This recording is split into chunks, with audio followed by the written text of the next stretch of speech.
Hello guys, late lunch ito. So, yung lunch ko guys. So, this is 12 different kind of beans. So, healthy ito siya guys for, for anybody that who has fatty liver, high cholesterol, diabetes. So, ito guys, so, ang advice ng doktor is moderation lang yung rice. So, I can eat rice but as long as by measured. So, has to be 1 cup of rice but not all the time guys, okay? Sometimes I'm just, you know,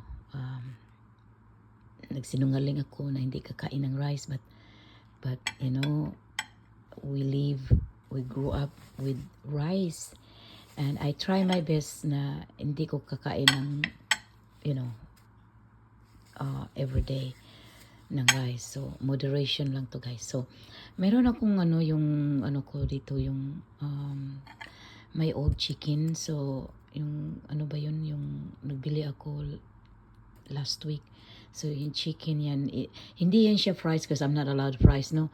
Bake yan pero I reheat it through air fryer, So hindi siya galing ng oil. So I'm not allowed to intake any oil. So sawan ko yan dyan. And then this is my 7 or 12 different kind of beans together.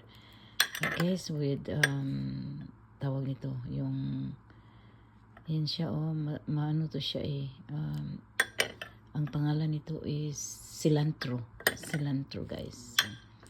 Alright guys, kain na tayo. Alright, and of course my tea guys, i-show ko yung tea ha. This is the herb berries green tea. Yan siya, masarap yan. Okay guys, kain muna tayo. Thanks for watching. God bless and bye for now. See you in my next Reels video.